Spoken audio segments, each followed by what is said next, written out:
बिस्मिल्लाहिर्रहमानिर्रहीम। तो आज हम नमाज के टॉपिक को शुरू करने जा रहे हैं। पहले मैं आपको वज़ू और गुस्ल के बारे में बता चुका हूँ, उस पर वीडियो बना चुका हूँ, इसका लिंक आपको मिल जाएगा। तो आज का हमारा जो नया टॉपिक है वो नमाज है। तो सबसे पहले हम नमाज की कुछ शराइत और फ़राइज़ हैं। शराइत वो होती हैं, अगर हम उनको पूरा नहीं करते तो नमाज फासिद हो जाती है। ऐसे ही फ़राइज़ भी वही शामिल हैं, अगर हम उनको पूरा नहीं करते, अदा नहीं करते नमाज में, तो हमारी नमाज ही वो अदा नहीं होती।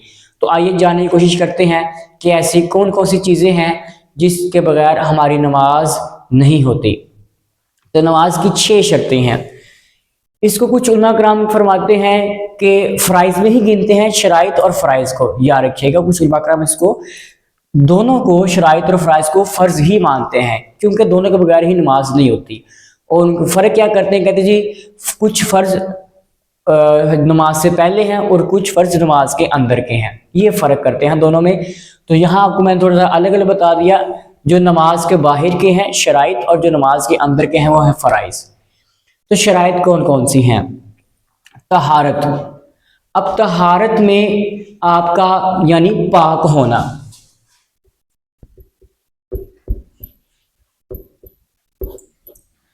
अब इसमें आपके कपड़े पाक होना, इसमें आपका जिस्म पाक होना, इसमें आपकी उस जगह का पाक होना जिस जगह पर आपने नमाज पढ़नी है, तमाम चीज़ें शामिल होती हैं। अगर गुस्ल फ़र्ज़ है तो गुस्ल किया जाए, अगर गुस्ल फ़र्ज़ नहीं, वज़ू की हाजत है तो वज़ू ज़रूर किया जाए। तहारत हो गया, फिर नीयत हो गया। दूसरी शर्त है नीयत, कि आपने जो नमाज पढ़नी है उसकी नीयत लाजमी की हो, और नीयत है दिल के इरादे को कहते हैं।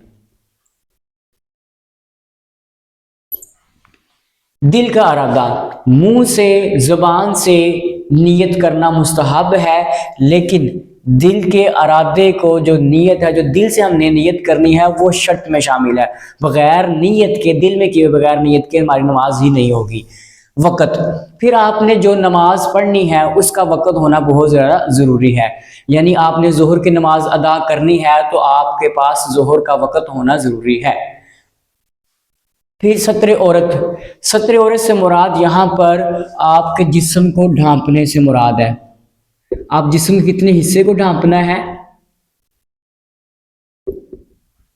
वो आपको मैं बता देता हूँ।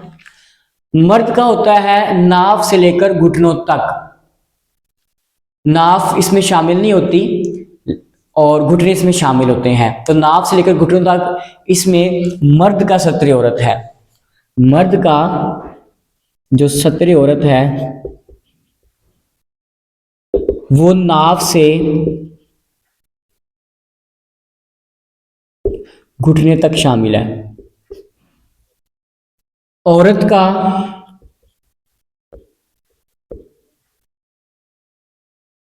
सत्र औरत पूरा जिस्म है सवाए सवाए उसके मुंह, हाथ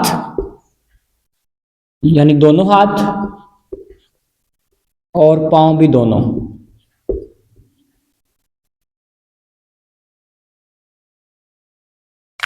अब मुंह की हद क्या है कि जिस जहाँ से नॉर्मल उसकी आदतन बाल शुरू होते हैं उसके सर के, वहां से लेकर इस कान की लो तक, और ये थोड़ी जो है यहाँ तक, ये हिस्सा नंगा हो सकता है, नंगा करना चाहिए। और बाकी कान भी शामिल है पर्दे में, सत्र औरत में शामिल है। उसके बाल भी शामिल है, उसके बाल अगर खुले हुए हैं वो भी इसके शामिल है। फिर ऐसे ही उसके हाथ में यानी एक कलाई तक ये जो हिस्सा है ये नंगा रखना चाहिए। इससे पीछे पीछे जो हिस्सा है ये आपका सारा कवर होना चाहिए। फिर इसके अलावा पाँव भी आपके जो है टखने छुपे हुए हों, बाकी पाँव नंगे होने चाहिए। पांचवी शर्त है किबला की तरफ मुंह होना। फिर 6ठी शर्त है तकबीर तहरीमा। तो तकबीर तहरीमा यानी नमाज शुरू करने के लिए हम जो सबसे पहले हाथ उठाते हुए अल्लाह अकबर कहते हैं उसको कहते हैं तकबीर तहरीमा। आप यूँ समझ लें, नमाज शुरू करने के लिए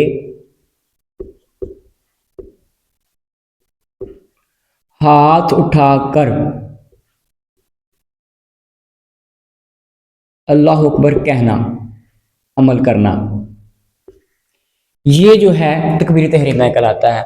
और उलमा कराम शराइत में भी तकबीर तहरीमा रखते हैं और फ़राइज़ में भी तकबीर तहरीमा रखते हैं। यानी छठी शर्त और पहला फ़र्ज नमाज का ये एक ही है, तकबीर तहरीमा। ये थी शराइत, तहारत, पूरा जिस्म पाक होना, जगह पाक होना, जिस जगह पर नमाज पढ़नी है वो पाक होना, कपड़े पाक होना, हर जो आप तहारत में आ जाता है। नियत है, दिल के इरादे को कहते हैं। वक़्त, जो आपने नमाज पढ़नी इसका वक़्त होना। सत्र औरत, जिसको ढांपना। और मर्द का मैंने बता दिया कि नाफ से लेकर घुटने तक शामिल है, नाफ शामिल नहीं है, घुटने शामिल है। फिर औरत का पूरा जिस्म सवाए मुंह के, हाथ के, दोनों हाथ और दोनों पाँव के, इन 5 चीज़ों के अलावा, यानी 2 हाथ, 2 पाँव और 1 मुंह, 5 चीज़ों के अलावा पूरा जिस्म इसका सत्र औरत में आता है, औरत का। फिर 5वें नंबर पर किबला की मुंह होना, छठे पर तकबीर तहरीमा। आगे है फ़राइज़। तो फ़राइज़ तकबीर तहरीमा जैसे पहले बता दिया कि ये एक ही शामिल है, तकबीर तहरीमा सबसे पहले। फिर उसके बाद क़याम, क़याम करना नमाज में फ़र्ज है, क़याम करना नमाज में फ़र्ज है। फिर क़याम के अंदर किरात करना, यानी कुरान पाक की तिलावत करना, ये भी फ़र्ज है।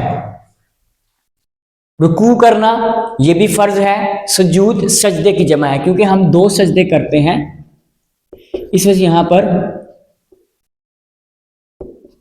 लफ्ज़ सुजूद का इस्तेमाल हुआ है। तो सुजूद यानी सजदा करना, रुकू करना भी फ़र्ज, सजदा करना भी फ़र्ज, दोनों सजदे। फिर कादा खीरा, यानी क्या मुराद है, अत्तहियात की शक्ल में हम जो आखिरी रकत में बैठते हैं,